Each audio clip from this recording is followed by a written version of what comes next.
Hey guys, this is Cam15 back at it with another video for you guys, and I'm back with more My Dress Up Darling episode reviews for you guys. And holy crap, man, dude, this show is so damn good in what we're getting with this show. It is honestly one of my favorite animes, and we're only 3 episodes in. Like, I'm saying this is one of my favorite animes of all time I've ever watched, and we're only 3 episodes into this whole show, and I haven't even, seen the rest of this season, and I'm craving for more because I just like this show. No, I'm not just like, I love this show so damn much, and I want more. But this show really goes to show you the people who are doing the production for this show really wants this show to be a banger. And literally everybody on Saturday is looking forward just to seeing My Dress Up Darling. That's what everybody's looking forward to. They're like, I just want to see My Dress Up Darling. And this episode was really good. We further see the really developing relationship with our boy Gojo and Kitagawa, and how it's just getting stronger and everything, and the fact that Kitagawa is genuinely cares about Gojo, and she genuinely likes him for who he is as a person and the morals he has, and she's not going to be the person that judges him for that. Like, I like the one ending scene when he goes on to explain how he likes the Hina dolls, and how he became infatuated with them.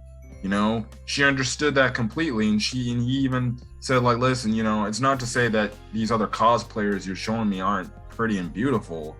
It's just, for me personally, when I see something, especially those terms, if I absolutely feel like it has that, that's, I feel it like that, like that's really truly beautiful and everything.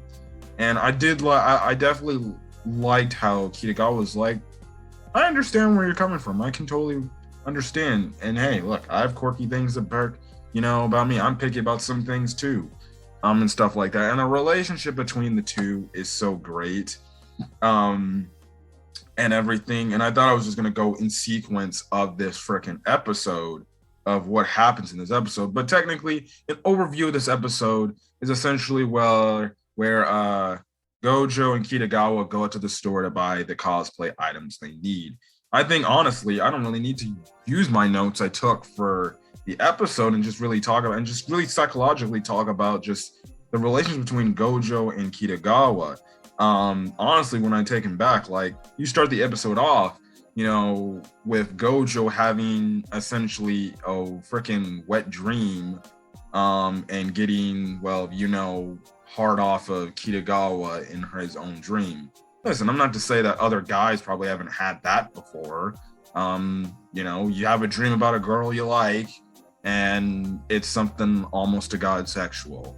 I found hilariousness in that whole scene and everything. And, I definitely did like it. At the standpoint, Gojo, he's kind of so insecure about himself pertaining to how others view him as a person and everything. We know how just the generic ability of the generic, people at the school, they view Kitagawa as like, oh, she's very beautiful, very pretty. I would love to date her. Like, I think even one girl said that and everything, and stuff like that.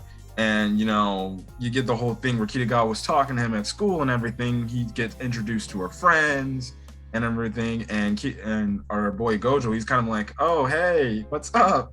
How you doing? And then, like, 2 of her other friends like, hey, Marine, I think your friend over here is feeling comfortable and stuff like that around you.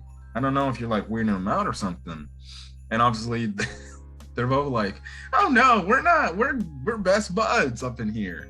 But you see it how, after she leaves, other people at school start to view an opinion of Gojo and be like, what the hell's going on here? Are they like someone going out or something like that? But you have other people saying, look at her. She, compared to this guy, she's probably just using him for personal gain and everything. And obviously he gets insecure about himself to the point he starts to avoid Kitagawa throughout the day during school and everything, which I found hilarious how, it just had the whole montage of her saying, Gojo-kun, Gojo-kun, Gojo-kun, which I just marked out and I was just laughing my ass off, and stuff like that. And then you get the whole scene, where school's over, he kind of runs away because obviously people are looking at him having his talk with Kitagawa, and he's just remembering about what everybody's saying and stuff like that. And he kind of runs off and everything. And obviously, like we said, you get that nice scene where, he tells Kitagawa after she catches up with him, which I definitely did like how the fact that, she was, it's compared to, in typical shows like this, typically you have it to where maybe the girl character takes offense to it and maybe doesn't do something about it. You have this whole, preconceived notion that, we don't, we're not cool with each other or something like that. The typical trope in these, I guess you would say, ramen shows where you have the tension moment that's supposed to break tension and have the characters fall out of trust with one another. But I really genuinely loved how Kitagawa showed up and was like, running off like that was not cool and everything. Why'd you do it? And the fact that, Gojo expressed like, hey, I don't want people to think like we're some sort of item or we're dating or something like that, and you like, look at you compared to me and stuff like that. And I just loved it hilarious how, Kitagawa, we know she doesn't care about what other people think about her. And I definitely enjoy the little teasing joke she said where she's like, well, why don't we just start going out? And he's like, whoa, wait, what are you talking about? And she's like, just kidding, everything. But I definitely did enjoy the fact. And that's one of the strengths about Kitagawa that I just love her as a character, is the fact that she doesn't really truly care about what other people say about what she does and, who she's friends with. And I definitely did like the fact she's like, listen, we're friends, dude. I don't care what other people think about what sort of relationship we have. And truly, like we all know, Kitagawa is truly Gojo's best friend that he's intimately into, or you could say he's fallen for. If not, he's already fallen for. And, I definitely love the whole scene where they're like in the store, just looking at all these things and stuff like that. And obviously Gojo's like, how are we gonna pay for all this stuff? And Kitagawa's like, don't worry, I got the money. I worked for it and everything and stuff like that. So that was pretty dope and everything. And I definitely did like the scene when they were in the store where they're like, she, after looking like at the diagram drawing that obviously Gojo went in depth with about the cosplay costume, she's like, well, here you go. You can use as much as you want to. I worked for it, so I trust you with it. And if it wasn't for you coming here, I would have probably bought the wrong stuff and everything. I mean, she obviously, I definitely did like how she went on to say that she was glad. And, it was also very funny the fact that they ended up, one of the last stores that they go to was essentially a lingerie store. And this dude feels so out of place. Listen, trust me, sometimes I know I can definitely relate to that sometimes. Especially I haven't been went to like a lingerie store with like a girl, but say my mom or something like that, especially when I was younger, you can kind of feel insecure, like, why am I freaking here in, say, a Victoria's Secret or something like that? Where it's just a bunch of lingerie and it's like, is this guy probably looking at something that he shouldn't be looking at and things like that. But I definitely found it hilariously funny how Kitagawa, she further teases him, but I thought it was cute and freaking adorable. And man, can I just say this, my boy Gojo is a lucky motherfucker. Yes, I'm not censoring that. He's a lucky MFer, dude. The fact that this girl Kitagawa, is so, thankful for him of helping her. Like the fact that he managed to get essentially a nice, good look at a girl essentially in lingerie at the high school age. Trust and believe. And she's like, I had to think of something to freaking, thank you for everything you've done so far today. And I was like, Oh man, if every boy could just have that one time when they're just, helping a girl and the girl's just like, you know what? Let me give you a prize. Let me just show you a little bit of skin.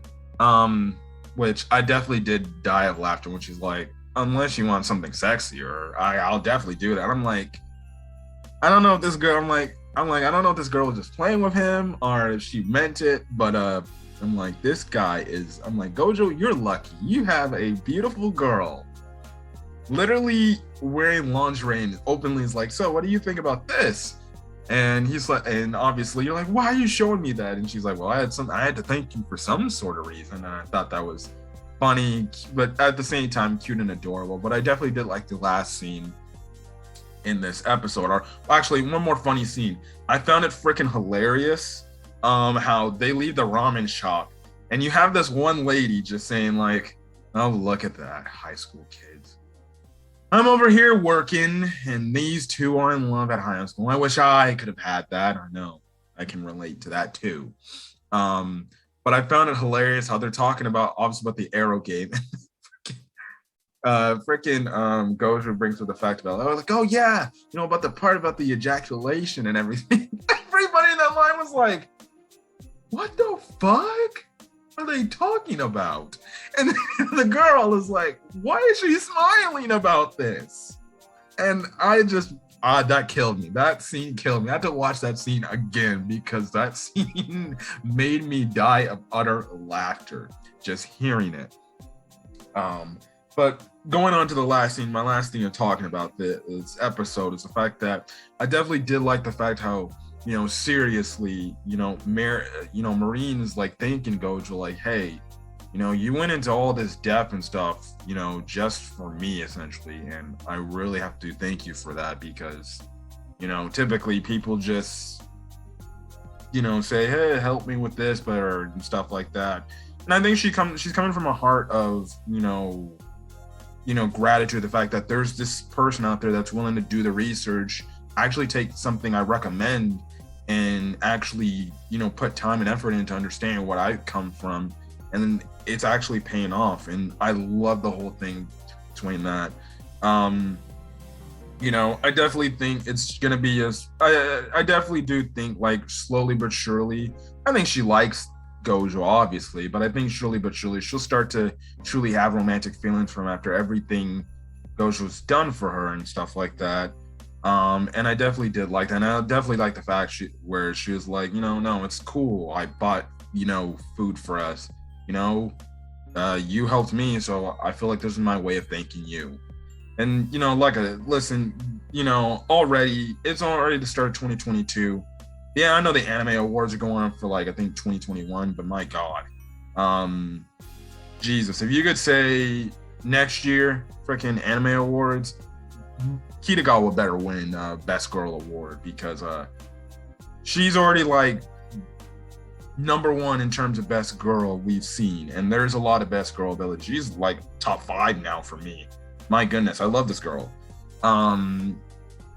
She's the ideal person you would probably want to date. Just somebody who doesn't really care about what other people think, and she likes you for who you are as a person, and she respects what she likes, and stuff like that. And yeah, but I definitely did enjoy this episode. This episode, again, like I said, I'm probably gonna say this as the weeks go by.